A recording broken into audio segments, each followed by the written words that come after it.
Hello everyone शांति पाठशाला को मु आपण मानंकु स्वागत जनाउछि। आजिकार एक नूतन भिडियो रे आमे आलोचना करिबा रज पर्व विषयवस्तु को नहीं एक सुंदर रचना। भिडियोटी को आरंभ करिबा पूर्वरु चैनल को सब्सक्राइब करिनियंतु एवं पाखरे थिबा बेल आइकन टी को मध्य प्रेस करि दियंतु। चलंतु आरंभ करिबा।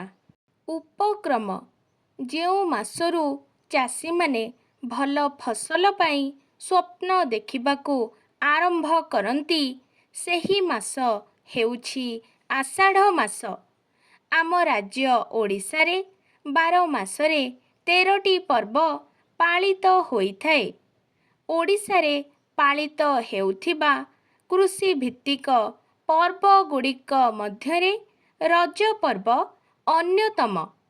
प्रत्येक ओडिया ए पर्वटी को महा आनंदरे पालन करिथांती। धारा वर्षार प्रथम स्पर्शर सुगंध नेई आसे रज पर्व। आबाल वृद्ध बनिता एहाकू अति आनंदरे पालन करंती। जदिओ मुख्यतः एहा झियो मानंकर पर्व। रज पर्वर पालन विधि। रज पर्व आषाढ़ मासरे पड़े। ज्येष्ठ मास शेष दिन ठारू आषाढ़ मास द्वितीय दिन पर्यंत अर्थात 3 दिन धरी रज पर्व पालित हुए। किंतु रज पूर्व दिनर प्रस्तुति पर्व जहाकू सजबाज बा पानी बुहा कुहा जाए ताहाकू एवं शेष रज बा भूमि दहन पर दिनर बसुमती स्नान को मिसाइले रज 5 दिन पालित हुए। प्रथम रज को पहिली रज कुहंती। द्वितीय रज को बड़ रज बा रज संक्रांति बा मिथुन संक्रांति मध्य कुहंती एवं तृतीय रज को भूमि दहन कुहा जाए। ओडिशार पुरपल्ली रे एहा एक बहुत बड़ पर्व। कुहा जाए सूर्य मृगशिरा नक्षत्र रे अवस्थान कले बसुमती 3 दिन लागी रजस्वला हुअंती। उत्पादकता प्राचुर्यर प्रतीक एही रज समय रे। तेणु बसुमती को विश्राम दिया जाए। बसुमती बा धरणी तो जीवनर धात्री। एही धरणी देह को विदारी ताकू आश्रा करी मनुष्य खाद्य वस्त्र बासगृह सहित जीवनर सबु सुखर सामग्री पाए। एही पृथ्वी मातार महानता को सम्मान देई कृषक रज समय रे हल लंगल त्याग करे। धरणी को कष्ट न देबा पाई रज 3 दिन रे खोलिबा कुटिबा छेचिबा इत्यादि काम मध्य बारण करा जाए। धरणी विश्राम करे। एही 3 दिन लोक माने आमोद प्रमोद ओ खेल कौतुकरे समय बितांती। घरे घरे नाना प्रकार सुस्वादु खाद्य विभिन्न प्रकारर पिठा पणार आयोजन करा जाइथाए। सजबाज दिन पोड़पिठा प्रस्तुति रज पर्वर विशेष आकर्षण। पहिली रज सकाळू झियो ओ बोहू माने निजर नित्यकर्म सारी नूतन वस्त्र परिधान करिथांती। चंदन टीका पादरे अलता कजल टिकिली सिंदूर सेमानंक सौंदर्य बढ़ाई थाए। कुमारी माने खाली पादरे भूमि रे न चली कदली पटुकार व्यवहार करिबा हेउछि एक पारंपरिक विधि। एथिपाई पूर्वे झियो माने गुआ खोलपा मध्य ପିନ୍ଧୁଥିବା ସ୍ଥଳେ ବର୍ତ୍ତମାନ ଚପଲ ପିନ୍ଧୁଛନ୍ତି।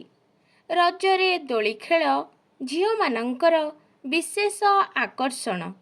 ଝିଅମାନେ ଦୋଳି ଖେଳିବାକୁ ସତେ ଯେପରି ରଜ ପର୍ବକୁ ଅପେକ୍ଷା କରିଥାନ୍ତି। ବିଭିନ୍ନ ପିଠାପଣା, କ୍ରୀଡ଼ା କୌତୁକ, ମିଷ୍ଟାନ୍ନ ଭୋଜନ ଓ ପାନ ଖାଇ ଆନନ୍ଦ ଉଲ୍ଲାସରେ ଝିଅମାନେ ସମୟ ଅତିବାହିତ କରିଥାନ୍ତି। ସେହି ସମୟରେ ପୁଅମାନେ ମଧ୍ୟ ପିଠାପଣା ଖାଇ ଆନନ୍ଦ ସହକାରେ ତାସ୍, ବାଗୁଡ଼ି ଖେଳରେ ସମୟ ଅତିବାହିତ କରିଥାନ୍ତି। ତୃତୀୟ ଦିନ ବା ଭୂମିଦାହ ଦିବସଟି ବସୁମତୀଙ୍କର ବିଶ୍ରାମର ଦିନ ଅଟେ। ଏହି ଦିନ ମାଟିକୁ ଆଘାତ ଲାଗିବା ଭଳି କୌଣସି କାର୍ଯ୍ୟ କରାଯାଏ ନାହିଁ। ଚତୁର୍ଥ ଦିବସଟି ଠାକୁରାଣୀଙ୍କ ସ୍ନାନ ଦିବସ ରୂପେ ପାଳନ କରାଯାଏ। ଲୋକମାନେ ଘରେ ବସୁମତୀଙ୍କୁ ସ୍ନାନ କରାଇ ତାଙ୍କୁ ନୈବେଦ୍ୟ ଅର୍ପଣ କରନ୍ତି। ଘର ଅଗଣାରେ ହଳ, ଲଙ୍ଗଳ, ଶିଳପୁଆ ଇତ୍ୟାଦିକୁ ହଳଦୀରେ ସ୍ନାନ କରାଇ ପୂଜା ଅର୍ଚ୍ଚନା କରାଯାଏ। ରଜ ସହିତ କୃଷିର ସମ୍ପର୍କ। ପୃଥିବୀ ମାଙ୍କୁ ଏହି ଉତ୍ସବରେ ପୂଜା କରାଯାଏ। ପ୍ରଚଣ୍ଡ ରୌଦ୍ରତାରେ ବ୍ୟଥିତ ପୃଥିବୀ ଆଷାଢ଼ର ପ୍ରଥମ ବର୍ଷାକୁ ସ୍ୱାଗତ କରିଥାଏ। ବର୍ଷାର ପ୍ରଥମ ବାରିଧାରାରେ ଧରିତ୍ରୀ ଶସ୍ୟ ଉତ୍ପାଦନ କରିବା ପାଇଁ ଶକ୍ତି ଲାଭ କରିଥାଏ। ଫଳରେ ପୂର୍ବରୁ ବୁଣା ଯାଇଥିବା ଶସ୍ୟ ସବୁର ଅଙ୍କୁରୋଦ୍ଗମ ହୁଏ ଏବଂ ବର୍ଷା ପାଣି ପାଇ ତାହା ଧୀରେ ଧୀରେ ବଢ଼ିବାକୁ ଲାଗେ। ଏହି ସମୟରେ ବସୁମତୀ ମାତାଙ୍କୁ ଯୌବନାବସ୍ଥା ପ୍ରାପ୍ତ ହୋଇଥିବା ଜଣେ ସ୍ତ୍ରୀ ସହିତ ତୁଳନା କରାଯାଏ।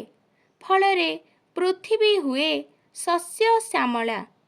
ରଜ ପରେ ପରେ ଚାଷୀଙ୍କୁ ଆଉ ବେଳ ନଥାଏ। ସକାଳୁ ସଞ୍ଜ ଯାଏଁ ସେ କେବଳ ଚାଷ କାମରେ ହିଁ ଲାଗିଥାଏ। ତାହା ପୂର୍ବରୁ ହିଁ ଏହି ପର୍ବ ପାଳନରୁ ମନକୁ ଉତ୍ସାହ ଓ ଆନନ୍ଦ ମିଳିଥାଏ। ଉପସଂହାର। ରଜ ପର୍ବ କୃଷିଭିତ୍ତିକ ପର୍ବ ହେଲେ ମଧ୍ୟ ସମସ୍ତେ ଆନନ୍ଦ ଉତ୍ସବରେ ମିଳିମିଶି ଉପଭୋଗ କରନ୍ତି। ବିଶେଷ କରି ନାରୀ ଓ ଝିଅମାନଙ୍କର ଏହା ହେଉଛି ପ୍ରଧାନ ପର୍ବ।